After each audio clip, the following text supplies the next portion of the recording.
ABTA test পেপারের আজকে বাংলার দ্বিতীয় পেজ 64। গতকাল 9 নম্বর পেজের এসএ কিউ এবং ব্যাকরণের অংশের উত্তর দিয়েছিলাম। কেননা এমসিকিউ অ্যান্সারগুলো করে দেওয়া আছে বইয়ের শেষে, তাই এমসিকিউ অ্যান্সারগুলো করছি না।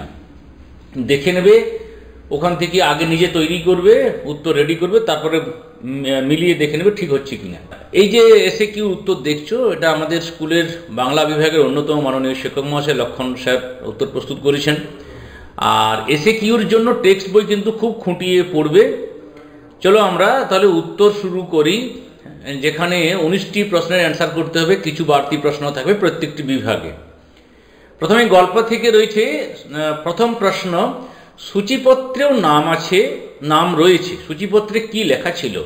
সূচিপত্রে লেখা ছিল, দেখো প্রথম দিন দুটো শব্দের মধ্যে গ্যাপ, ব্র্যাকেটে গল্প, শ্রীতপন একসাথে, কুমার রায়, এবং সেই সূচিপত্রটি ছিল সন্ধ্যাতারা পত্রিকায়। খেয়াল রাখবে এই লেখাটি অত্যন্ত গুরুত্বপূর্ণ। এই অংশটি আমি যদি হলুদ দাগ দিলাম, একদম হুবহু বই যেভাবে লেখা আছে সেইভাবেই লিখবে, ইনভার্টেড কমা দিয়ে। অদৃষ্ট কখনো হরিদার এই ভুল ক্ষমা করবে না। হরিদার কোন ভুলের কথা বলা হয়েছে? না, তুমি নিশ্চয়ই জানো যে জগদীশবাবু দেওয়া প্রণামী 101 টাকা কাকে দিয়েছিল? বিরাগীকে। জগদীশবাবু অত্যন্ত ধনী এবং কৃপণ লোক ছিলেন, তা সত্ত্বেও 101 টাকা দিয়েছিলেন বিরাগী রূপী হরিদাকে, তিনি তা কিন্তু ফিরিয়ে দিয়েছিলেন। তো এই ফিরিয়ে দেওয়া বিষয়টাকে ভুল বলে উল্লেখ করা হয়েছে। তোমাদের জন্য একটি প্রশ্ন রইল।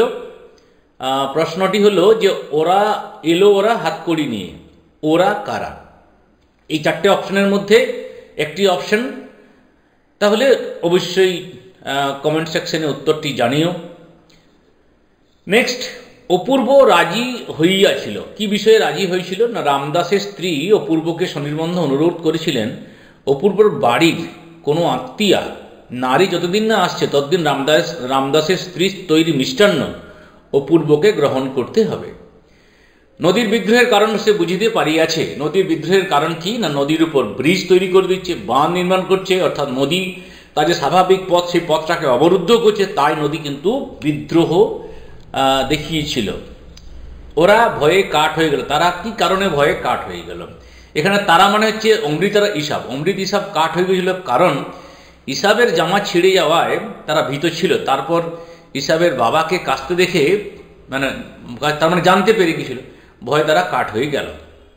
এরপর কবিতা থেকে এখানে 5টি প্রশ্ন থাকবে, 4টি উত্তর করতে হবে। গানের বর্ম আজ পরেছি গায়ে। গানের বর্ম পরিধানের কারণ কি? গানের বর্মর দ্বারাই, অর্থাৎ প্রেম প্রীতি ভালোবাসাপূর্ণ গানের মধ্য দিয়ে পৃথিবী থেকে অস্ত্রকে নিঃশেষ বা নিরস্ত্র করা যাবে, অস্ত্র শেষ করা যাবে। আয় আরো হাতে হাত রেখে, কবি কেন হাতে হাত রাখতে চেয়েছেন?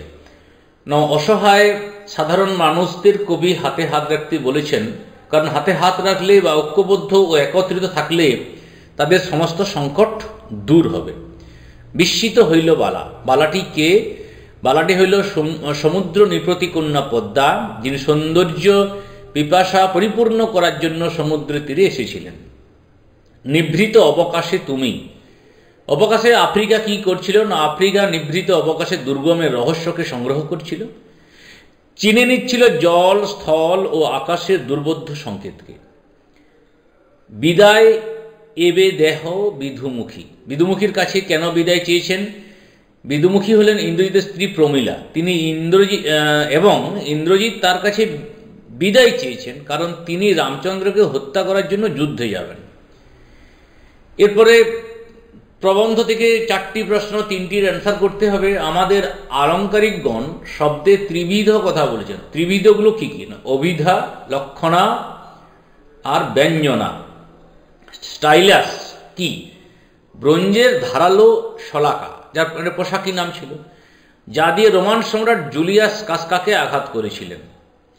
বৈজ্ঞানিক প্রবন্ধের ভাষা কেমন হওয়া উচিত? এই প্রশ্নটি আগেও ছিল, আশা করি পড়েছ, আমি আর পড়ছি না।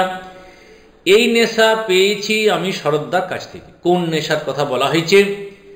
এখানে বক্তা হলেন শৈলজানন্দ মুখোপাধ্যায়। তিনি ফাউন্টেন পেন সংগ্রহের নেশার কথা বলেছেন।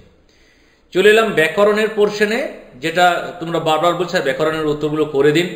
আমরা আরেকটা পেজ তার দ্রুতই দেব, তারপর দেখব তোমাদের রেসপন্স দেখে বাকিটা এগোবো।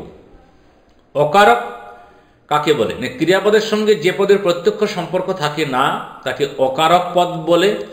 যেমন সে তার পিতার কথা রাখলো, এখানে পিতার সম্বন্ধ পদ, এটা হচ্ছে অকারক।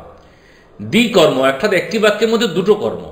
মা শিশুকে চান দেখা, এখানে শিশুকে গৌণকর্ম, চান মুখ্যকর্ম, অর্থাৎ দুটো কর্ম এখানে রয়েছে, তাই দ্বিকর্ম।